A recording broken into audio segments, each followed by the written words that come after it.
नमस्कार, बहुत बहुत स्वागत है आप सभी का। सुबह के 10 बजने वाले हैं। वक्त है आपके सबसे भरोसेमंद शो म्हारो राजस्थान का। आप सबके साथ मैं हूं प्रियंका राय और बुलेटिन की शुरुआत बड़ी खबर के साथ करेंगे। झुंझुनू से यह बड़ी खबर मिल रही है। खेतड़ी के राजोता में पेंथर का मूवमेंट देखा गया है। राजोता की पहाड़ियों में पेंथर का मूवमेंट कैप्चर किया गया। ग्रामीणों ने वन विभाग को इसकी सूचना दी है। वन विभाग की टीम रेस्क्यू में जुटी हुई है। रेंजर विजय फगेड़िया इसकी मॉनिटरिंग कर रहे हैं। तो एक बार फिर से पैंथर का मूवमेंट देखने को मिला है। ज्यादा जानकारी के साथ सहयोगी कृष्ण सिंह शेखावत इस वक्त हमारे साथ जुड़ चुके हैं। कृष्ण सिंह, क्या कुछ अपडेट, कुछ पता चल पाया, रेस्क्यू हो पाया है क्या अभी?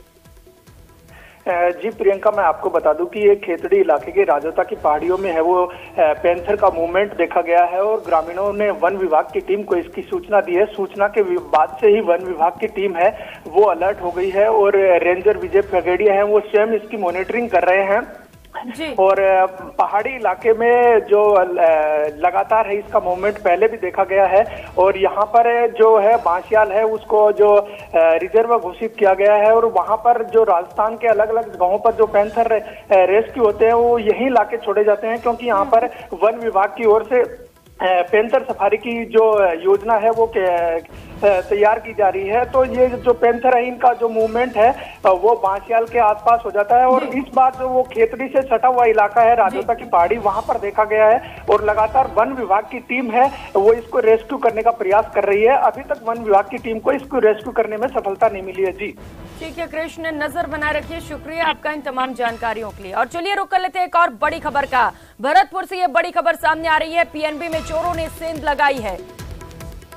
जंगला तोड़कर बैंक में ये चोर घुसे हैं। सूचना के बाद पुलिस मौके पर पहुंची हुई है। पुलिस उपाधीक्षक निहाल सिंह शेखावत इस वक्त मौके पर मौजूद हैं और उन्होंने मौके का निरीक्षण भी किया। बैंक कर्मी और पुलिस फिलहाल सीसीटीवी फुटेज खंगालने में जुटी हुई है। तो कुछ दिन पहले भी पीएनबी की वैर शाखा में चोरी हुई थी भुसावर थाना क्षेत्र के गांव बाछरैन में। आज एक बार फिर से चोरी हुई है। तस्वीरें एक्सक्लूसिवली न्यूज 18 राजस्थान पर आपको दिखा रहे हैं, जहां पर एक बार फिर से बैंक में सेंधमारी की गई है। चोर सेंध लगाकर बैंक के अंदर घुसे और चोरी की वारदात को अंजाम दिया। दीपक पुरी सहयोगी हमारे साथ जुड़ चुके हैं। दीपक, बार बार चोरियां हो रही है, क्या वजह इसके पीछे? सुरक्षा के इंतजाम क्यों नहीं है वहां पर?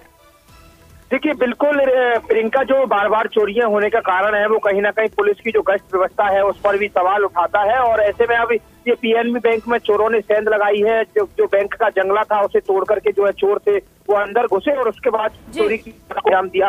अब जो बैंक के कर्मचारी और पुलिस है वो ये अंदाजा लगा रहे हैं कि कितने जो है चोरी करके वो पैसे ले गए हैं चोर, और वहाँ पर जो सीसीटीवी कैमरे लगे हैं उनको भी खंगालने का जो काम है वो किया जा रहा है। सूचना मिलते ही भुसावर जो पुलिस थी वो मौके पर पहुंची और भुसावर थाना इलाके का गाँव है बाछरैन, वहाँ पर जो पीएनबी बैंक का पूरा मामला है। पुलिस का कहना है पूरे मामले की जांच की जा रही है, लेकिन कहीं ना कहीं जो पुलिस की गश्त व्यवस्था है उसको लेकर के लोगों में खासा आक्रोश जो है वो देखने को मिल रहा है, क्योंकि कल दिन दहाड़े बैर में भी एक पीएनबी बैंक में जो है लूट की वारदात को बदमाशों ने अंजाम दिया था। हथियारों के बल पर जो बैंक को बदमाश लूट करके ले गए थे और आज फिर पीएनबी बैंक में जो है बदमाशों ने अंदर जो है जंगला तोड़ करके और चोरी की वारदात को अंजाम दिया। फिलहाल पुलिस पूरे मामले की जांच कर रही है। जांच लगातार जारी। अब देखने वाली बात ये होगी कि चोर कब तक पकड़े जाते हैं। और भरतपुर से एक और बड़ी खबर सामने आ रही है। हलाना कस्बे में 3 दुकानों में चोरों ने सेंध लगाई है। लाखों रुपए के सामान चोरी कर चोर मौके से फरार हो गए। सूचना मिलते ही पुलिस मौके पर पहुंची। दुकानदारों ने पुलिस के खिलाफ भी नाराजगी जाहिर की है। हलाना कस्बे के न्यू बाजार में चोरी की वारदात हुई है। तो लगातार चोरी की घटनाएं भरतपुर में बढ़ती जा रही हैं। आए दिन चोरी के वारदात हो रहे हैं, जिसके चलते लोगों में भी खासा आक्रोश है। एक नया मामला सामने आया है हलाना कस्बे में, जहां पर 3 दुकानों में चोरों ने सेंध लगा दी है। दीपक सहयोगी लगातार हमारे साथ जुड़े हुए हैं। दीपक, लगातार चोरी की घटनाएं सामने आ रही हैं, इस बार क्या है पुलिस की जानकारी? मतलब क्या कुछ अभी तक पता चल पाया है? क्या पता चल सका है कौन थे चोर? कहां तक जांच पहुंच पाई?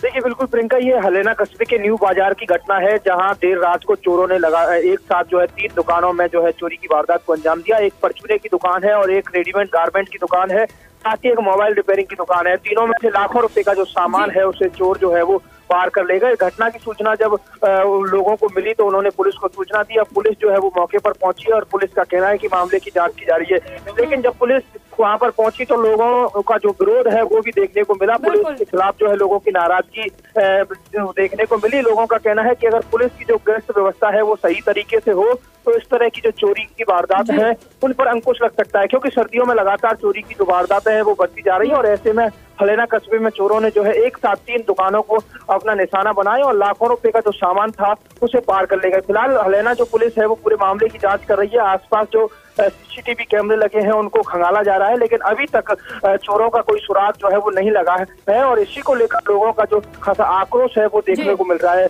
लोगों का कहना है कि पुलिस की गश्त व्यवस्था ढीली है और उसी के चलते चोर जो है वो इस तरह की वारदातों को अंजाम दे रहे हैं। ऐसे में पुलिस को जो गश्त व्यवस्था है वो सुदृढ़ करनी होगी, जिससे कि इस प्रकार की जो चोरियां हो रही हैं उन पर लगाम लग सके। जी बिल्कुल दीपक, आए दिन चोरियां हो रही हैं, ऐसे में लोगों का आक्रोश भी बढ़ा है क्योंकि पुलिस की कार्यशैली पर अब सवाल खड़े हो रहे हैं और कश्ती दल पर भी। शुक्रिया आपका इन तमाम जानकारियों के लिए। और वो कर लेते हैं एक और बड़ी खबर का। जयपुर से ये बड़ी खबर है, सीकर रोड नंबर 1 पर अर्धनग्न अवस्था में एक महिला का शव मिला है। कंबल से लिपटी हुई ये महिला मिली है और कई जगहों से ये जली हुई है। मुरलीपुरा पुलिस वहां पर पहुंची हुई है। माफ कीजिएगा, ये शव नहीं है, ये महिला मिली हुई है, लेकिन कई जगहों से ये जली हुई है। एसएमएस अस्पताल में उसे पहुंचाया गया और सुबह 4 बजे करधनी इलाके में कार जलने की भी सूचना मिली है। पुलिस के मुताबिक महिला घबराई हुई हालत में है, पहचान नहीं बता पा रही है। करधनी थाना पुलिस फिलहाल पूरे मामले पर जांच कर रही है। विष्णु सेवगी हमारे साथ जुड़ चुके हैं। विष्णु, क्या है पूरा मामला? देखिए, जयपुर के मुरलीपुरा इलाके में जो कि सीकर रोड नंबर 1 पर आज सवेरे करीब 7 बजे एक महिला के जली हुई हालत में मिलने की सूचना मिलती, जिसकी सूचना के ऊपर विद्याधर पुलिस और मुरलीपुरा पुलिस मौके पर पहुंची, जहां पर कंबल में लिपटी हुई जो महिला थी वो नग्न हालत में थी, उसके शरीर पर कपड़े नहीं थे। और जब पुलिस ने उसकी हालत देखी, जब महिला कांस्टेबल को वहां ले जाकर के उससे बातचीत करने का प्रयास किया गया, तब घबराई हुई हालत में महिला ने किसी भी तरह से अपना नाम और पता नहीं बताया। उसका कहना था कि 108 एम्बुलेंस उसे उतार करके गई है, लेकिन जब महिला के कंबल को उठाकर देखा गया तो वो नग्न हालत में मिली और उसका शरीर जो था वो कई जगह से जला हुआ था। इसके बाद पुलिस ने महिला को हॉस्पिटल पहुंचाया और वहीं पर जब पड़ताल की गई तो सामने आया कि आज सुबह करीब 4 बजे जयपुर के करधनी इलाके में इसी महिला को कार में जलने की सूचना मिलने पर 108 एम्बुलेंस मौके पर पहुंची थी, जो कि उसको जब हॉस्पिटल लेके जा रही थी तब महिला ने वहां पर हंगामा करना शुरू कर दिया। और जब एम्बुलेंस कर्मियों ने दरवाजा खोला सीकर रोड पर आकर के, तो महिला वहां से उतर गई और सड़क पर ही वे लेट गई। लेकिन कार में जलने की सूचना जो है उसकी पुलिस अभी पड़ताल कर रही है। अभी तक पुलिस का करधनी पुलिस का ये कहना है कि जो महिला कार में जलने की सूचना आई है, पुलिस का कहना है कि महिला ने खुद के ऊपर खुद ही आग लगाई थी। कुछ दिनों पहले महिला के बेटे की ने खुदकुशी कर ली थी, जिसके बाद वो अवसाद में थी और ऐसे में महिला ने खुद को आग लगा ली। लेकिन अभी पुलिस पूरे मामले की जांच कर रही है। महिला के जो बयान है वो होना बाकी है। बिल्कुल विष्णु, जांच का विषय है कि खुद उसने आग लगाया या किसी और ने लगाया। बहुत शुक्रिया आपका इन तमाम जानकारियों के लिए। और चलिए रुक कर लेते हैं एक और बड़ी खबर का। हिंडौन सिटी से इस वक्त की बड़ी खबर सामने आ रही है। नगर परिषद के सभापति का व्हाट्सएप पर फेक अकाउंट बनाया गया है। साइबर अपराधियों ने ये फेक अकाउंट बनाया है। फर्जी अकाउंट के जरिए लोगों से मदद मांगे जा रहे हैं। इसके नाम पर कई अधिकारी, राजनेता और लोगों से रुपयों की डिमांड की गई। जानकारी पर उपसभापति ने सोशल मीडिया पर यह जानकारी साझा की है। लेखेंद्र चौधरी हैं जिन्होंने ये जानकारी साझा की है कि ये फेक अकाउंट है। इस पर अगर कोई भी पैसे की डिमांड करता है तो आप पैसे ना दें। कई अधिकारी, राजनेता और कई लोगों से रुपए मांगे गए हैं। लेखेंद्र चौधरी हिंडौन नगर परिषद के उपसभापति हैं, जिनका एक फेक अकाउंट बनाया गया है व्हाट्सएप पे और लगातार इस तरीके से लोग ठगी की वारदात को अंजाम दे रहे हैं। धर्मेंद्र शर्मा सेवगी हमारे साथ जुड़ चुके हैं। धर्मेंद्र, ठगी का एक नया तरीका व्हाट्सएप पर फेक अकाउंट बना रहे हैं डीपी लगाकर। क्या कुछ जानकारी मिल पा रही है इस पूरे मामले को लेकर, क्योंकि इस बार कोई आम इंसान तो है नहीं, नगर परिषद के उपसभापति हैं। क्या कुछ कार्रवाई की गई है पुलिस की ओर से? देखिए, बताना चाहूंगा, बीते 15 दिनों से क्षेत्र में लगातार इस तरह की शिकायतें मिल रही हैं। अभी तक आम लोगों को जो इसका शिकार बनाया जा रहा था और आज हिंडौन के उप सभापति लेखेंद्र चौधरी इसके शिकार हुए हैं। बताया जा रहा है कि इस पूरी घटनाक्रम की पुलिस को जानकारी दी गई है। पुलिस जो अकाउंट है उनको ट्रैक करके और जो आरोपी हैं उनसे तलाश करने के प्रयास में जुटी है। साथ ही लोगों को भी जागरूक किया जा रहा है कि वो किसी भी प्रकार के अनजान जो लिंक है उन पर क्लिक ना करें, अपने पर्सनल डाटा किसी के साथ शेयर नहीं करें, साथ ही जो अनजाने मैसेज आते हैं उन पर भी जवाब नहीं दें जिससे लोग इस तरह की ठगी का शिकार होने। साथ ही जो है नंबरों को भी ट्रैक करने के प्रयास में लगी है। बिल्कुल धर्मेंद्र, क्योंकि ठगी के नए नए तरीके इजाद किए जा रहे हैं और ऐसे में जरूरत है कि लोग सतर्क रहें। बहुत शुक्रिया आपका इन तमाम जानकारियों के लिए। और रुक लेते एक और बड़ी खबर का। बीकानेर से ये बड़ी खबर सामने आ रही है जहां पर कोहरे के चलते सड़क हादसा हुआ है। बोलेरो और बस के बीच में भिड़ंत हो गई जिसमें एक व्यक्ति घायल हुआ है। NH11 केतासर बस स्टैंड पर यह हादसा हुआ। यूपी का रहने वाला ये बोलेरो ड्राइवर बताया जा रहा है जो हादसे में घायल हुआ है। बस स्टैंड पर खड़ी बस के पीछे से ये बोलेरो जाकर टकरा गई। हादसे की तस्वीरें दिखा रहे हैं। सबसे पहले न्यूज 18 राजस्थान पर एक और हादसा हुआ है, इसकी तस्वीरें इस वक्त आप देख सकते हैं। बताया जा रहा है कि बोलेरो जो थी वो खड़ी बस में जाकर टकरा गई और इसमें बोलेरो चालक घायल हुआ है। तो कोहरे के चलते एक और सड़क हादसा हुआ है, क्योंकि कोहरा होने के बावजूद भी लोग रफ्तार में गाड़ियां चला रहे हैं और यही वजह है कि आए दिन सड़क हादसे भी हो रहे हैं। विक्रम जागरवाल सहयोगी हमारे साथ जुड़ चुके हैं। विक्रम, हादसे को लेकर अपडेट बताइएगा।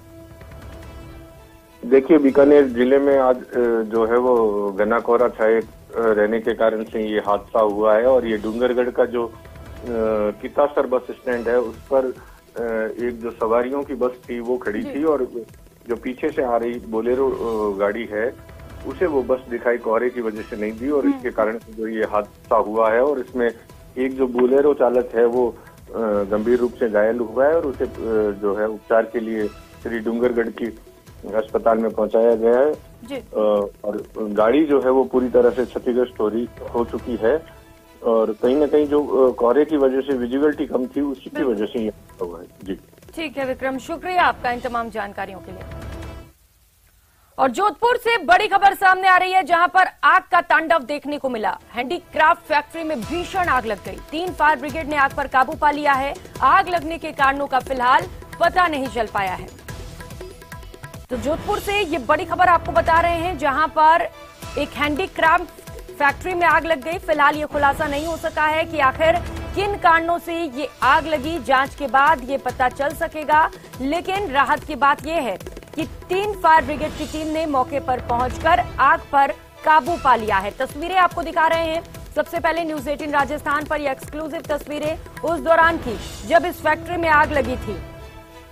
हालांकि राहत की बात यह है कि इसमें किसी भी व्यक्ति को कोई नुकसान नहीं पहुंचा है। और जयपुर से एक और बड़ी खबर सामने आ रही है। स्मार्ट सिटी के कार्यों का निरीक्षण सांसद रामचरण बोहरा कर रहे हैं। निरीक्षण अजमेरी गेट से शुरू कर दिया गया है। गेट पर कचरा दिखते ही उन्होंने तुरंत नाराजगी जताई। कहा, स्मार्ट सिटी की सड़कों पर कचरा ही कचरा है। अजमेरी गेट पर बंद पड़े फाउंटेन को लेकर भी उन्होंने नाराजगी जाहिर की है। तो स्मार्ट सिटी के कार्यों का निरीक्षण शुरू कर दिया गया है। सांसद रामचरण बोहरा आज निरीक्षण के लिए निकल चुके हैं। अजमेरी गेट से इस निरीक्षण की शुरुआत की गई और शुरुआत होते ही उन्होंने नाराजगी भी जाहिर कर दी है, क्योंकि जगह जगह पर अव्यवस्थाएं देखने को मिली, कचरा देखने को मिला और इसे देखते हुए सांसद नाराज नजर आए। उन्होंने फटकार भी लगाई। कहा कि स्मार्ट सिटी की सड़कों पर कचरा नहीं होना चाहिए। इसके साथ ही अजमेरी गेट पर जो फाउंटेन है वो भी बंद पड़ा हुआ था। इसे लेकर भी सांसद रामचरण बोहरा ने नाराजगी जताई। उन्होंने कहा है कि इस तरीके की अव्यवस्थाएं जो हैं उन्हें बर्दाश्त नहीं किया जाएगा। तो तस्वीरें आप देख पा रहे हैं इस वक्त अपनी टीवी स्क्रीन पर। स्मार्ट सिटी के कार्यों के लिए निरीक्षण किया जा रहा है। इस वक्त ये सीधी तस्वीर जयपुर से आपको दिखा रहे हैं। सांसद रामचरण बोहरा सुबह सुबह सड़कों पर निकले हुए हैं। ठंड काफी ज्यादा है, बावजूद इसके सांसद सड़कों पर निकले हुए हैं और कार्यों का निरीक्षण कर रहे हैं। और महेश दाधीच सीधे सहयोगी हमारे साथ जयपुर से जुड़ चुके, उन्हीं के पास चलेंगे, ज्यादा जानकारी लेंगे। महेश, सांसद सड़कों पर निकले हुए हैं लेकिन निकलते ही निरीक्षण की शुरुआत में ही अव्यवस्थाएं देखने को मिल रही हैं वहां पर। जी बिल्कुल, देखिए जयपुर स्मार्ट सिटी जो जयपुर शहर के अंदर जो विभिन्न विकास कार्यों को अंजाम दे रही है, वो किस तरह की उनकी प्रोग्रेस रिपोर्ट है, इसी का आज दौरा करने के लिए सांसद रामचरण बोहरा निकले हैं पूरी टीम के साथ में, और तमाम जयपुर स्मार्ट सिटी के अधिकारी भी इस दौरान मौजूद हैं। सर, अजमेरी गेट से आपने दौरे की शुरुआत करी है, क्या क्या चीजें अभी आपने देखी और क्या चीजें आपको लगता है कि अभी जिन पर ध्यान देने की बहुत जरूरत है? माननीय प्रधानमंत्री आदरणीय नरेंद्र मोदी जी का जो कंसेप्ट था भारतवर्ष में 100 शहरों को स्मार्ट के रूप में डेवलप करने का, उसी तर्ज पर राजस्थान का 4 स्मार्ट सिटियों को लिया गया है। जयपुर भी है, अजमेर भी है, कोटा भी है, उदयपुर भी है। काफ़ी समय से अधिकारियों से बात भी हो रही है और विगत 4 साल में जिस प्रकार से स्मार्ट सिटी का काम होना चाहिए था वो एक नगण्य के रूप में काम देखने को मिल रहा है। आज सवेरे से जो स्मार्ट रोड किशनपोल बाजार बना है उसमें चाहे फसाड एरिया हो, चाहे गार्डन का एरिया हो, चाहे हमारे हेरिटेज लुक का हो, चाहे हेरिटेज वॉक हो, हर जगह पर गंदगी के अलावा कुछ नजर नहीं आ रहा है। जो काम किया गया वो टूट फूट में नजर आ रहा है। अधिकारियों को कई बार कहा गया पर अधिकारियों को न मालूम सरकार का किस तरह का दबाव है, अधिकारी प्रॉपर काम कर नहीं पा रहे हैं। अभी आज अधिकारियों से को लेकर आज स्मार्ट सिटी का निरीक्षण करने का काम मैंने यहाँ की स्थानीय विधायक को भी आज निमंत्रित किया था, आप भी आइए, पर सरकार की मजबूरी के कारण वो नहीं आ पाए। मेयर भी नहीं, महेश जोशी को और मेयर को भी मैंने कहा है, मेरे ऑफिस से फोन करवाए हैं मैंने, नगर निगम के सीओ को भी फोन कराया। नगर निगम का सीओ तो इतना न्यूसेंस क्रिएट कर रखा है, न तो वो फोन उठाता है, न कहीं मीटिंग में आता है, न कोई बात होती तो उसकी सुनाई होती है। इस प्रकार का जो 2 लोगों की कुर्सी की खींचतान में हर अधिकारी एक आलम में मस्त हो रहा है, हर विधायक आलम में मस्त हो रहा है। कोई रिपोर्ट केंद्र सरकार को सौंपेंगे इस मामले में? आज मैं पूरा दौरा कर रहा हूँ। अभी इन्होंने कहा है अधिकारियों ने कि हमारे को 7 दिन का मौका दिया जाए, तो 7 दिन का मौका और देंगे। फिर 7 दिन या 15 दिन के बाद में दोबारा विजिट करके और फिर भी इसी तरह का अगर मिला तो फिर इसके बाद में कोई इनके खिलाफ एक्शन करने का काम करें। करोड़ों का प्रोजेक्ट है और इस प्रोजेक्ट के अंदर लगातार जो डेडलाइन है वो आगे से आगे बढ़ाई जा रही है। 2024 तक सारे काम हो जाने चाहिए थे, लेकिन वो समय पर नहीं हो पाए। आपको लग रहा है कि लेट लतीफी जो है आम जनता को बहुत नुकसान दे रही है? देखिए, जनता का पैसा है और जनता की सुविधा के लिए डेवलपमेंट के काम माननीय मोदी जी ने आम जन की सुविधा के लिए दिए हैं। और जयपुर गुलाबी नगरी है और कैपिटल का क्षेत्र है। अगर कैपिटल में भी इस तरह की जो शिथिलता नजर आ रही है तो मैं समझता हूँ कि और दूसरा जगह नहीं। मैंने अभी अधिकारियों का कि आज इंदौर हर बार पहले नंबर के स्थान पर आता है। आप इंदौर का अपने अधिकारियों को साथ ले जाकर दौरा करिए। वहाँ जिस तरह का जो सहयोग व्यापारियों के साथ सहयोग लिया जा रहा है, जनप्रतिनिधियों का सहयोग लिया जा रहा है, उन जनप्रतिनिधियों के सहयोग के माध्यम से सफाई की बात कर रहे हैं सर, तो ग्रेटर की भी बात कर लेता हूँ। वहाँ पे तो बीजेपी का बोर्ड है, तो ऐसे में क्या वहाँ पर सुविधाएं और संसाधन ठीक हो गए हैं क्या? आपने बिल्कुल सही कहा कि वहाँ ग्रेटर में बीजेपी का बोर्ड है पर सरकार काम नहीं करने दे रही। आपने देखा होगा कि मेयर को अपदस्थ किया गया, पार्षदों को अपदस्थ किया गया और केवल अधिकारी, मेयर अगर जाकर किसी अधिकारी से बात करती है, मैं अगर किसी जाकर अधिकारी से बात करता हूं, तो फिलहाल मतलब रामचरण बोहरा कई आरोप सरकार पर लगाते हुए भी नजर आ रहे हैं। हालांकि देखने वाली बात ये होगी कि निरीक्षण के बाद आखिर क्या कुछ निकलकर सामने आता है और क्या कुछ कार्रवाई लोगों पर की जाती है। शुक्रिया आपका इन तमाम जानकारियों के लिए। और अलवर से बड़ी खबर सामने आ रही है। बहरोड जिला अस्पताल में हिस्ट्री शीटर पर फायरिंग का मामला, इसे लेकर इस वक्त की बड़ी खबर और बड़ा अपडेट आपको बता दें। खुद थाना अधिकारी ने मामले में नामजद रिपोर्ट दर्ज कराई है। सचिन गुर्जर, प्रकाश गुर्जर, सोनू ने फायरिंग की। थानाधिकारी जैनपुर बास गांव के रहने वाले सभी आरोपी बताए जा रहे हैं। थानाधिकारी ने सभी के खिलाफ नामजद रिपोर्ट दर्ज करा दिया और सभी को जैनपुर बास के रहने वाले रामफल गुर्जर ने भेजा। ये जानकारी थानाधिकारी ने दी है। राजेंद्र शर्मा सहयोगी हमारे साथ जुड़ चुके हैं। राजेंद्र, थानाधिकारी ने खुद रिपोर्ट दर्ज कराई है, कहां तक ये जांच पहुंच पाई और क्या कुछ कार्रवाई अब तक की गई इस पूरे मामले पर?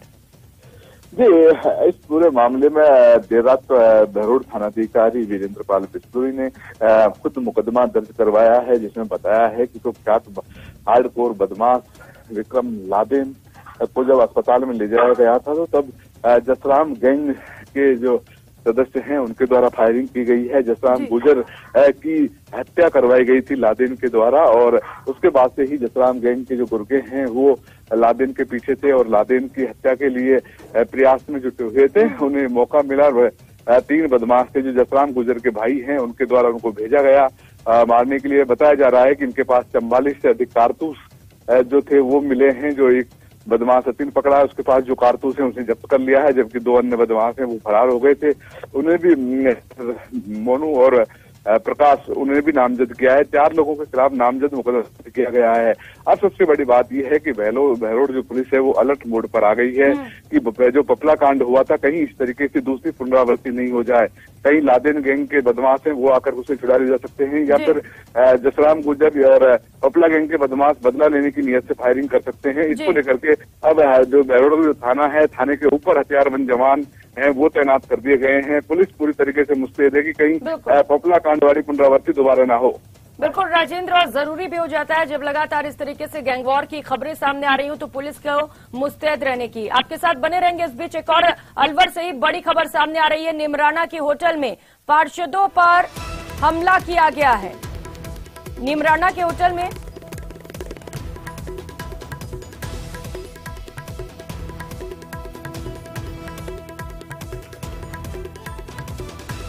और बीकानेर से इस वक्त की बड़ी खबर सामने आ रही है। पहले वो बता दें, फव्वारे चोरी करने वाला गिरफ्तार कर लिया गया है। इस वक्त ये बड़ी खबर, सीसीटीवी के आधार पर चोर की पहचान हुई और पुलिस ने कार्रवाई करते हुए फव्वारी चोरी करने वाले आरोपी को गिरफ्तार कर लिया है। छतरगढ़ थानाधिकारी ने इस पूरे मामले को लेकर जानकारी दी है। तो सरकारी स्कूल से फव्वारे चोरी किए गए थे, इसे लेकर लगातार पुलिस जांच में जुटी हुई थी। सीसीटीवी कैमरा वहां पर लगे हुए थे और उस फुटेज के आधार पर चोर की पहचान की गई। 2 जनवरी को प्रधानाचार्य ने इसे लेकर मुकदमा दर्ज कराया था। बाबूलाल नायक को जो आरोपी है उसे गिरफ्तार कर लिया गया है। तो सीसीटीवी कैमरा पास में ही लगा हुआ था जिसकी वजह से पुलिस को ज्यादा परेशानी नहीं हुई। कैमरे के सहायता से पुलिस ने चोर की पहचान कर ली और उसके बाद तुरंत चोर की गिरफ्तारी हो गई।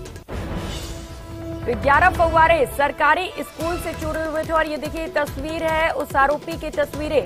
सबसे पहले आपको न्यूज 18 राजस्थान पर दिखा रहे हैं। ये वही चोर है जिसने सरकारी स्कूल से 11 फव्वारे चुरा लिए थे।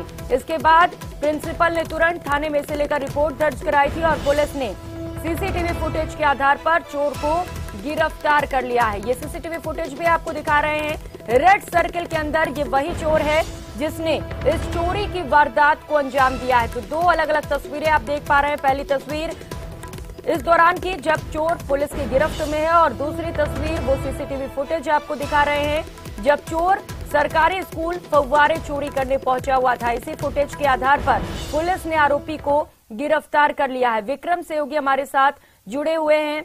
विक्रम, बड़ी कामयाबी पुलिस को, क्या और भी लोग गिरफ्तार हो सकते हैं?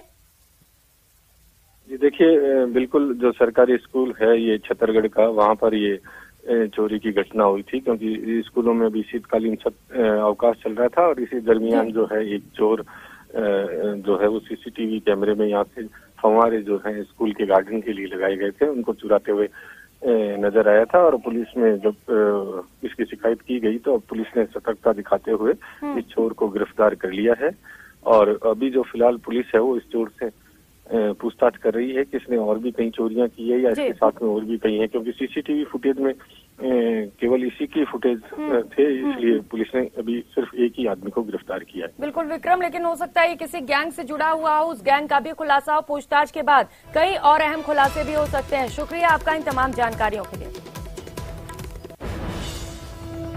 और इस बीच एक और बड़ी खबर सामने आ रही है। जैन मुनि ने समाधि ले ली है। समेत शिखर को पर्यटन स्थल घोषित करने का ये पूरा मामला है जिसे लेकर लगातार जैन समाज की ओर से प्रदर्शन किया जा रहा है। जयपुर में जैन संतों की ओर से अनशन की भी शुरुआत कर दी गई है। कल देर रात मुनि समर्थ सागर जी की समाधि हुई। पिछले 10 दिनों से ये लगातार अनशन पर थे।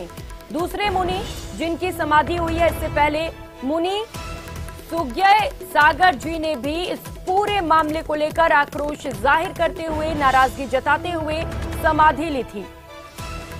तो ये दूसरे मुनि हैं जिन्होंने अब इस पूरे मामले को लेकर समाधि ली है। लगातार 10 दिनों से ये अनशन कर रहे थे अपनी मांगों को लेकर, और जब मांगे नहीं सुनी गई तो आखिरकार इन्होंने समाधि ले ली। महिमा सहयोगी हमारे साथ जुड़ चुकी हैं। महिमा, लगातार जैन समाज में आक्रोश बढ़ता जा रहा है, एक और समाधि ली गई है मुनि की ओर से। जी बिल्कुल, देखिए प्रियंका, समेत शिखर को पर्यटन स्थल घोषित करने के मामले को लेकर पूरे जैन समाज में ही आक्रोश है, और पिछले दिनों से जैन संतों में भी आक्रोश देखा जा रहा है, क्योंकि पिछले 10 दिनों से वो समाधि अनशन पर बैठे थे, जिसके तहत आज उनकी समाधि मरण हो गया है। पहले भी एक मुनि का समाधि मरण हो चुका है, और ऐसे ही कार्मिक अनशन लगातार जैन मुनि संतों द्वारा जारी है। हालांकि कल सेंट्रल गवर्नमेंट की तरफ से एक नोटिस जारी किया गया है, जिसमें लिखा गया है और झारखंड सरकार को त्वरित नोटिस जारी कर दिया गया है कि पर्टिकुलर जो एरिया है वहाँ पर मांस, मदिरा और इन सब चीजों को लेकर जैन समाज में लगातार पर्यटन स्थल घोषित किए जाने को लेकर विरोध भी देखने को मिल रहा है। अब देखने वाली बात ये होगी कि सरकार क्या कुछ फैसले लेती है इस पर। शुक्रिया आपका इन तमाम जानकारियों के लिए। और अलवर से एक और बड़ी खबर सामने आ रही है। निमराना की होटल में ठहरे पार्षदों पर हमला किया गया। हरियाणा के पार्षद की बाड़ाबंदी पर हमले की खबर सामने आ रही है। बाड़ेबंदी से पार्षदों को उठाने आए एक गुट के बदमाश भी इस वक्त ये बड़ी खबर आपको बता रहे हैं। हरियाणा के बावल में पंचायत समिति चुनाव में 2 पक्षों में जंग है, और इसी को लेकर यहां पर बाड़ेबंदी चल रही थी, और बाड़ेबंदी में पार्षदों पर हमला किया गया। ये तस्वीरें भी आपको दिखा रहे हैं, जहां पर कुछ बदमाश होटल के अंदर पहुंचे, उन्हें यहां से जाने के लिए कहा, उठने के लिए कहा, और इसी दौरान उन पर हमला भी किया गया। निमराना के एक होटल में ये पार्षद रुके हुए थे। हमले में कई डेलीगेट्स सदस्य भी घायल हुए हैं। 11 बजे वोटिंग होनी थी ब्लॉक समिति चेयरमैन के लिए। हम 12 मेंबर एक जगह होटल पे रुके हुए थे, और हमारी मेजोरिटी पूरी बनी हुई थी, बहुमत हमारे पक्ष में था।